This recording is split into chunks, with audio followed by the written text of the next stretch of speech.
One of my favorite things to do this time of year is scour around through all the different websites to figure out the best deals on action figures, video games, whatever that I'm into, and making sure to pass on some of those deals to you as well. One of those that I think a lot of you all might have missed out on is the G.I. Joe Classified series Jodie Shooter Craig figure. She's one that's so good. I'm surprised she's not sold out. She was a Walmart exclusive, which should mean that she's going for big money on the secondary market. Instead, this really, really great figure is going for $10. You're not going to find a better value for any G.I. Joe Classified series figure right now. She's awesome. And Jodie as a character is really great. I know she wasn't in the cartoon, she wasn't featured much in the comic book, but I'm going to break down some reasons why. If you don't already have this amazing figure, you need to add her to your collection, and why you need to give Shooter a shot.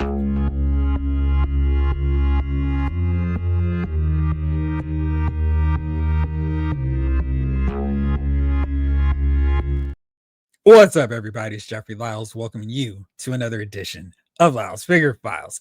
So let's break down the origin of Jodie Shooter Craig. I might do this for more figures that I think have a really great value, and you probably should add them to your collection. But let's start with Jodie. And she dates all the way back to G.I. Joe issue 1.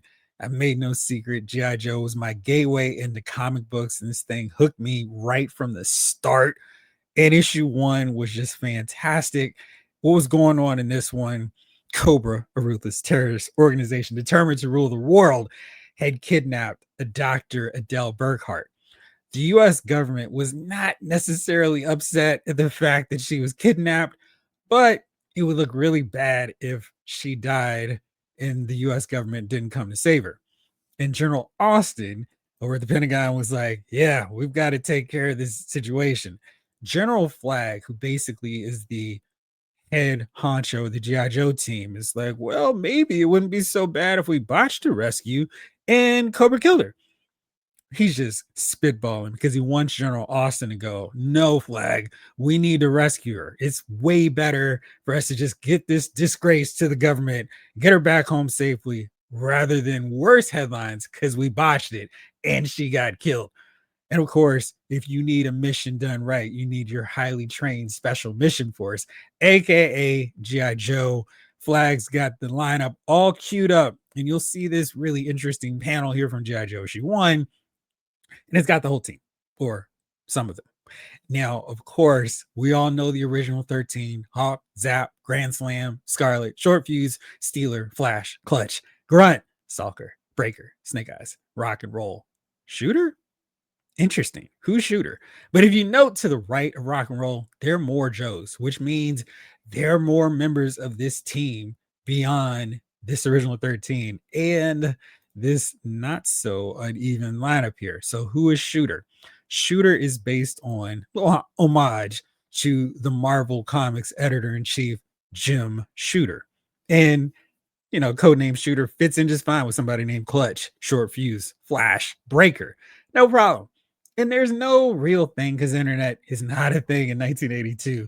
Nobody's trying to do a deep dive. Hey, what's the story on Shooter? Until way, way, way later. And let's take a look at the line one more time. The allergy, the fall leaves is not a joke. Anyway, so here's the lineup of the team. And they've got to send them out. But Larry Hama did this amazing run on G.I. Joe through Marvel Comics. And this partnership lasted for such a long time.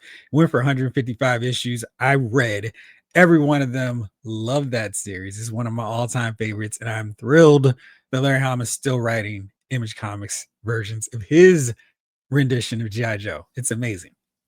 While that partnership with Marvel ended, Devil's Due took up the G.I. Joe license and they wrote a really fun series. I will not hate on them. They were really respectful to everything that Larry Hama did, but it wasn't quite the same.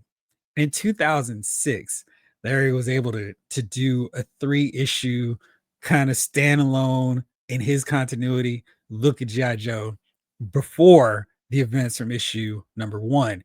And that was in the very epic. You should check this out. It was so good. I love this. two pieces. This is G.I. Joe Declassified. It's a 3-issue miniseries. I checked on Amazon. It is long since out of print. This is the one. They have different ones with Snake Eyes, the Dreadnoughts. Don't mess around with those. This is the one to get. So with this, Hama broke down how the different original 13, quote unquote, because there's actually 14 members of this team, joined up. Now, Scarlet and Snake Eyes are featured prominently on the cover. They are not really big members of this story. Of course, we know Snake Eyes' origin because he got a full 2 issues breaking down how he joined up with the team. And it is one of the best issues 26 and 27. If you haven't read it, absolutely recommend it. If you can track this down, G.I. Joe Declassified, it is well worth reading. Now, as we learn how the different members of the team sign up, we're seeing them respond to a situation in the jungle. Stalker, Zap, Grunt, and Rock and Roll are observing this base. There is a helicopter pilot who comes by and lets this army know, hey, there are 4 people checking out your site. You need to deal with them. So that means Stalker has to lead the team away. Now, Hawk has to respond to this. The rest of the team is stationed at the pit, and they're like, all right, what are we going to do? So it's on a standby status until they decide what the course of action is. General Flag is also looking at this. He's talking to Sparks, and you remember him from the first G.I. Joe miniseries, the Master Vice, and he's still waiting on his entry into the Classified series line as well. Now, this is where that mysterious shooter pops back up into this whole deal because the team is stationed at the pit, but they need to have somebody help out their buddies. And so then Flag sends Shooter onto the field. Now, the interesting thing is none of the Joes know who Jodie Craig is. They've seen her kind of walking around at the pit at Fort Wadsworth, and she's talking to Chaplin's assistants, and they're like, okay, she's cool. She's standing up for us when some of these Chaplin's assistants are getting upset with us. But they don't know anything about her. They don't know that she's an expert sniper, and that she's been going on missions, making sure the team gets back safe and secure. So they've got this backup they have absolutely nothing about. All the rest of the Joes hang out. They bonded. They've gotten tight. They want to know how Hawk recruited them, but nobody knows about Shooter, and she's just chilling in the background, which makes her backstory even cooler. So in the course of this mission, General Flag sends her out, and it's like, well, can Shooter get the job done? Will she do what needs to be done? Will she kill an innocent man because Stalker and his crew have a prisoner? And it's like, I don't know. Do we need her for this? Our priorities are 4 Joes. And if we have a hostage prisoner, that's going to make things a little bit stickier. So what plays out over the course of these 3 issues and Declassified is that Shooter gets the call and she's going on to the field. Now, what you'll note here in this issue, this is issue 2, Shooter's got the traditional G.I. Joe original 13/14 outfit. She got the harness, she's got the little turtleneck deal going. She's got the non-Hasbro belt buckle, but she's also got the Guile suit or Ghillie suit. I'm always mispronouncing this one. I'm sure someone here will correct me. Thank you in advance. But what's kind of neat with this is she's got this outfit, which you could then go, hey, I'll go ahead and grab the Marine Sniper because this is sort of based off of our girl Shooter anyway. And so you could do this whole look. So this is Shooter in her non-Night Force attire, and it's basically original 13 outfit, more or less. You throw on the suit, and there you go. She's in all set in the grass, hiding, making her sniper move. So that's kind of interesting. So now you can see from this issue, Declassified number 2, she's going out there on the field, got her ghillie suit, and she's taking out some of the targets who are gunning down or trying to gun down Stalker and his crew on their mission. Now they get out and they have no idea they've got some assistance. They got some backup from the 14th member of their squad. Then it's time for another mission. And this goes back to Operation Lady Doomsday. Now, the rest of the team has gone out. They've been dispatched. Hawk has split them into 2 different forces to attack from different sides of this island that they think is Cobra Island. And General Flag sends Shooter out there as well. Of course, she is not interacting with the rest of the team. Hawk, where do you want me? She's just operating solely under the orders of General Flag and getting communications from Sparks. So she's taking out targets. Again, the Joes don't know anything that's going on. They're like totally in the dark, literally, with this. Here's a look at Shooter from Operation Lady Doomsday. You can see she's rocking more of a darker outfit. But I feel like this is not a black outfit. This is just, it's dark. She's hiding in the shadows. Maybe it is darker because, you know, she doesn't need to have everybody seeing her in her full on green outfit at night. So she's got her sniper rifle at the ready. What was pretty cool was Big Bad Toy Store was like, yo, let's do our own thing here. And when we had the G.I. Joe revisions, when they were coming back with the 25th anniversary, 30th anniversary, they did their own 3-pack and they gave us a Jodie Shooter Craig figure. And you can see she's got her sniper rifle. She's all set, Jodie Shooter Craig right there. And she's even got a file card, but the sniper rifle is really cool. These pictures come courtesy of our friends over at Toy Art or histank.com. Make sure to check them out. So she's got a really cool setup, and this is a really cool figure. Fits in really nicely with those anniversary figures. Great head sculpt, great hair, and she's ready to go. And she can hold that sniper rifle pretty well also. And here's the 3-pack that she came with. Outback and Lieutenant Falcon, little Night Force action. So this is kind of like Shooter was the original member of Night Force, if you want to go along with that as well. So then let's take a look here at the file card. Pulling the trigger is next to the last thing Jodie Shooter Craig does as an expert marksman. First, she might take days to move into shooting position, so she is chilling. Once the target is acquired, she uses hard-won skills and exotic knowledge to judge wind deflection and bullet drop before exercising precise breathing control prior to trigger break. The last thing she does is the hardest, getting away. This is a reference that's not at all subtle to the issue, which we see in Declassified #3, but also re-revealed in G.I. Joe 228. Shooter is watching the rest of the team escape in the helicopter with Dr. Burkhart, mission complete, and sees that Cobra has some hostages they're trying to take out. So she goes with a knife because she's exhausted all her bullets. Cobra guns her down. Now, what you see here, though, is she gets shot with her radio. Of course, in the era of comic books, maybe she didn't actually die. So that's kind of like the mystery with Shooter. Did she die? Did she not die? Larry Hama's still writing G.I. Joe. So there's an opportunity. Maybe there's a potential we'll see Shooter show up in the Real American Hero books again.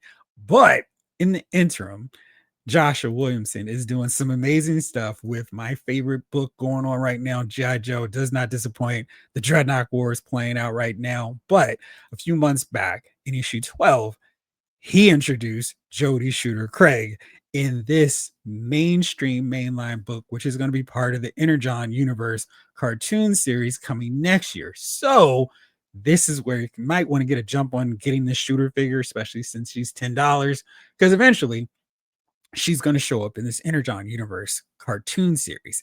Now, this is the subset G.I. Joe team led by Flint and Lady J. Beachhead goes, we need a sniper. I've got the perfect candidate.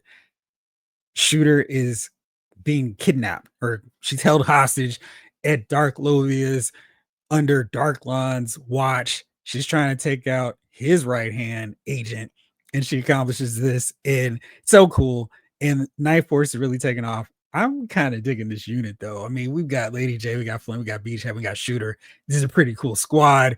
And here is the David Finch variant cover. This looks awesome too. Check out those sneakers so you can see Joshua Williamson is a huge fan of the classified series line. You recall that interview that I had with him, how he said the figures are helping to influence what he does in the comic book. So you can see that with Shooter's outfit. And I'm hoping we do see Lady J and Flint based on their looks here in this, going back and forth there. And I wouldn't mind a Beachhead for this look as well. But here's one more thing. They're about to get some more reinforcements with this guy, Roadblock, joining the team. And I need this on a t-shirt ASAP. I really think this is a cool image and I really want it. I need it. This Night Force team is going to be awesome. So here you go. Got Roadblock. Lady J Flint Beachhead and Jodie Shooter Craig, I think her popularity is about to skyrocket because this book is going to be really cool. And I'm hoping that there's enough room for G.I. Joe to have a spinoff book to have Night Force just doing their own thing because this would be amazing. So this is where I'm like, yo, y'all got to get in on this because she's a cool figure and you can get her for dirt cheap. So here's my review back from 2023. That's crazy. I'm actually on top of something. So you can see all the cool stuff. And this is a really good mold. The articulation is so well done with this figure. The head sculpt is great. She's got a lot of gear, or at least all the gear you'd need your sniper to have. So she's got all this. Let me go back to some of the main pictures. They did a really cool thing where she actually has a different hair sculpt, much like Lady J and Shipwreck, where you can swap out the wig piece. And this one is braided and it's got a little gradient, little highlights in there as well. Check out this tattoo. It's got a snake, a cobra, with an arrow being shot right through its mouth. That's kind of cool. Showing off G.I. Joe marksman ability. It's got a blaster, a little pistol. She's got those sneakers, which I think are so cool. Also has a gas mask, so you can do a little bit more options in terms of how you display her. I mean, this is how you swap off the hairpiece. Just a very cool figure all the way around. Better look at the tattoo. And I think they did a great job. Scarlet's been replaced with the retro version. Ditto for Lady J, but you can see how Shooter fits in so well with them. And I think she's the best mix of parts of these original G.I. Joe women. I don't have a cover girl at that point, but you know, they all kind of flow in. But Shooter fits in perfectly fine with them. She's not out of scale. She's not too tall, not too short. She fits in just fine. There's that sniper rifle, and this looks really cool, different than what we've seen with Lowlight, what we've seen with Spirit and with Snow Job. So she's got her own cool look with this. Taller than her. And yeah, but she can do some really cool stuff, including actually looking into that scope. So she is such a fun figure, poses really well. Big fan of shooters. You can see I had a ton of fun shooting all this stuff with her. And I mean, for $10, you're just not going to beat that. And that sniper rifle there, and there's the back of her hair with the highlights. And you can see this clip where she can actually hold her rifle. So that's cool. She can hold all her gear. The knife comes out. Just a really, really cool figure. And definitely worth getting for $10. There you go. Another look at the rifle. And here you go with her and some of her original 13 teammates actually reunited for the first time. So $10, that gets you that figure. And I really think Shooter's popularity is about to go up. So this is a figure you can get for cheap right now. And I think if you wait a little bit longer, you might regret it. So check it out. Let me know what you think. And let me know what you thought about this character spotlight on some figures. Let me know if you want to see more of these. And if you're like, this is cool, but you only need to do this, just show me some more other stuff later on down the road. Anyway, thank you as always for watching. This episode of Lyle's Figure Files has been filed.